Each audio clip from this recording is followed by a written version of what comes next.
Nagbanta ang Kamara na ipapaaresto sa Senador Leila de Lima kapag nabigo itong sagutin ang show cause order na ilalabas ng House Committee on Justice hinggil sa pagkakadawit ng senadora sa umano'y paglaganap ng iligal na droga sa New Bilibid Prisons o NBP. Ito ang balita ni Grace Cassie. Oras ay lalabas na ng House Committee on Justice ang show cause order laban kay Senator Leila de Lima. Ito ay upang bigyan ng pagkakataon ng senadora na ipaliwanag ang kanyang panig sa isyu ng paglaganap ng ilegal na droga sa New Bilibid Prison. Ngunit kapag binaliwala ni Senator de Lima ang show cause order, desidido si House Speaker Pantalon Alvarez na ipaaresto ang senadora. I'm not discounting also the possibility of prudential warrant of arrest. The House Sergeant at Arms will serve the warrant to Senator de Lima. Naniniwala ang liderato ng Kamara na tinangkang pigilan ni de Lima ang kanilang investigasyon nang utusan nito ang dating aide na si Ronnie Dayan na huwag humarap sa pagdinig. First time din ito nangyari na mayroong senator na nakialam sa proceedings ng House. Wala pang senador na gago na nag-advise doon sa witness ng House of Representatives para magtago. Sinabi naman ni House Majority Floor Leader Rudy Fariñas na maaari nilang ireklamo sa Senate Committee on Ethics ang senadora, sampahan ng kasong kriminal at patanggalan ng lisensya bilang abogado. Member of the bar siya, officer of the court yan, officer din sa amin. She should not advise a person to be a fugitive of justice or to go in hiding. Grace Cassie, UNTV News and Rescue, House of Representatives. Payo at hindi utos. Yan daw ang ibinigay ni Senadora Leila de Lima kay Ronnie Dayan tungkol sa pagdalo nito sa pagdinig ng Kamara. Palaban din ang sagot ng Senadora sa planong pagpapaaresto sa kanya ng mga kongresista. Mula sa Senado, nakatutok live si Jam Cesante. Jam? Yes, Giga, si Senadora Leila de Lima na tama ang binigay niyang payo kay Ronnie Dayan at hindi raw siya natitinag kahit na posible siyang ipaaresto ng Kamara. Subukan po nila. Yan ang sagot ni Senador Leila de Lima sa posibleng pagpapaaresto sa kanya ng Kamara sakaling tumanggi siyang magpaliwanag kaugnay sa kanyang payo kay Ronnie Dayan na magtago lang muna ito dahil pagpipiestahan lang daw sila ni Dayan kapag dumalo ito sa pagdinig ng Kamara. Paliwanag ni de Lima, hindi raw niya kinikilala ang pagdinig ng komite dahil layon lang daw nitong siraan siya. Hindi naman nila ako binibigyan ng justice. Wala namang makatarungan sa ginagawa nila sa akin. So why call it obstruction of justice? Mas maganda tawagin ang itawag natin dyan obstruction of persecution. I'm trying to obstruct the acts of persecution being done to me by this administration. Payo rin daw at hindi utos ang mensaheng pinadala niya kay Dayan sa pamamagitan ng anak nito na si Hannah May. Anong utos? I stand by my advice. It was an advice and I stand by it. Wala pa rin daw natatanggap si de Lima na show cause order ng Kamara na magpapaliwanag sa kanyang ginawa. At kahit kailan, wala raw siyang balak humarap sa Kamara. Nanindigan din si de Lima na wala siyang kinalaman sa ilegal na droga. Halata nga raw sa magkakaibang detalye ng testimonya ni Dayan at ng drug lord na si Kerwin Espinosa na inimbento lang ang kanilang storya. I'm not ruling out a scenario, the possibility, na after Kerwin Espinosa, meron na naman lalantad na iba pang mga alleged drug lords at ako pa rin uli ang ituturo nila, lalo na nasira yung kanilang script both for Kerwin Espinosa and for Ronnie Dayan. Sabi ni Senate President Coco Pimentel, pag-aaralan pa nila kung maaari bang i-cite for contempt at ipaaresto ng Kamara ang isang senador dahil bagong sitwasyon ito para sa kanila. Meron daw interparliamentary courtesy na kinikilala para maging maayos ang kanilang relasyon, pero hindi ito nakasaad sa batas. Principle sa ating batas, no one is above the law, kaya parati ko sinasabi sa inyo yan. But then if the Constitution grants an immunity or grants a benefit to a member of Congress or to someone else, we have to also respect whatever the Constitution grants. Ang malinaw sa konstitusyon, bawal arestuhin ng isang senador kung may sesyon kapag hindi hihigit sa 6 na taon ang parusa sa ginawang krimen. Ang parusa para sa obstruction of justice hindi lalampas ng 6 na taon. Pero dapat raw pag-aralan ng issue dahil tinutukoy dito ang regular arrest warrant na inlalabas ng mga korte at hindi ng Kongreso. Para sa ilang senador, ang pinakamainam na hakbang, maghain ng Kamara ng reklamo laban kay De Lima sa Senate Ethics Committee.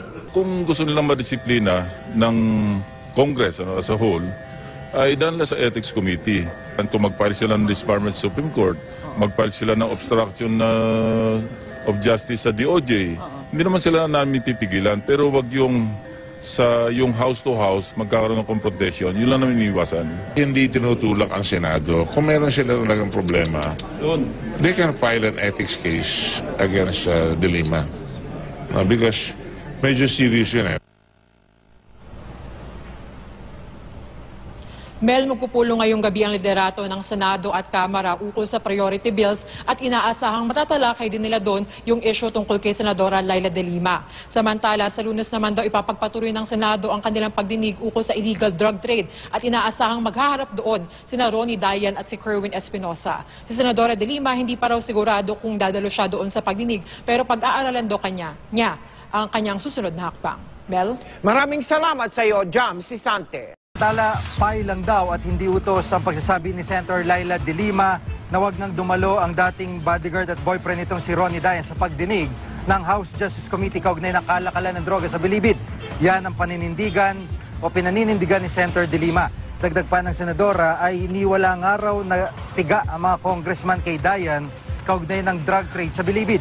Nanindigan din si De Lima na hindi siya dadalo sa pagdinig ng Kamara. Hindi rin niya kinikilalang pagdinig na ang tanging layunin umano ay ipahiya siya.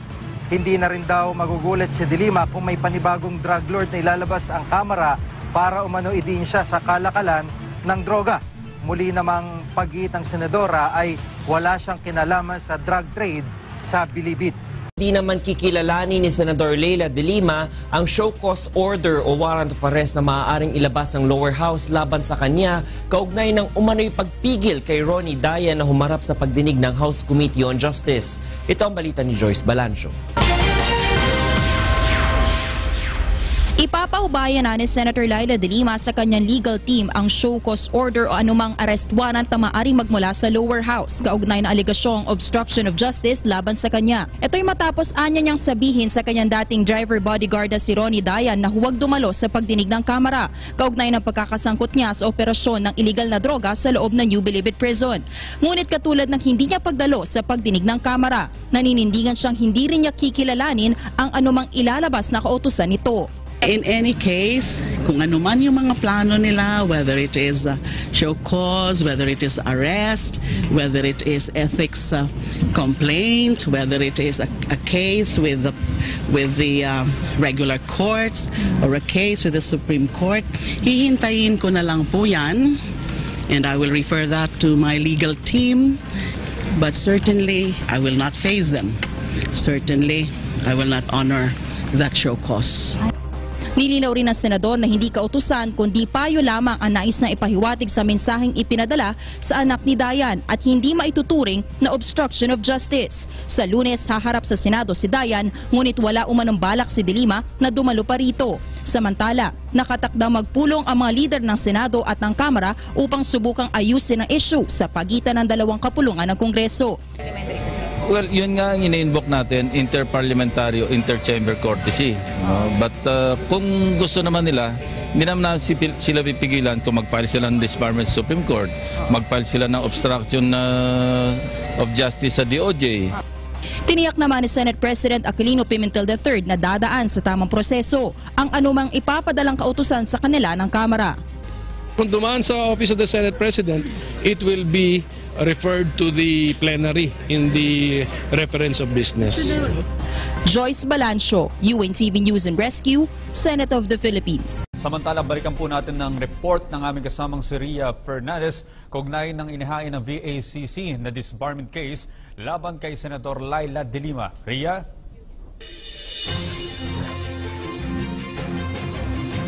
Inihain na yung tanghali ng Volunteers Against Crime and Corruption of VACC sa Bar Confidence sa Korte Suprema ang supplemental disbarment complaint laban kay Senadora Laila De Lima. Ayon kay Dante Jimenez, founding chairman at presidente ng VACC, immediate suspension ang nais nila para kay De Lima makaraang idetalye ng kanyang dating bodyguard driver na si Ronnie Dayan sa pagdinig ng Kamara ang kanilang naging relasyon na tumagal ng 7 taon. Batay sa testimonyo ni Dayan, kasal pa siya nang magkarelasyon sila ni De Lima na nagsimula bago pa man ito maging chairperson ng Commission on Human Rights o CHR. Hamon ngayon ni Jimenez sa CHR na dating pinamunuan ni De Lima ipagtanggol ang karapatan ng asawa ni Dayan na si Norly. Samantala, handa umano suportahan ng grupo si Norly sakaling maghain ito ng kasong concubinage laban kay De Lima. Una rito, naghain na ng inisyal na disbarment complaint ang VACC kasamang whistleblower na si Sandra Cam at 2 pang individual. Para sa TTV News, ako si Ria Fernandez. Maraming salamat, Ria Fernandez.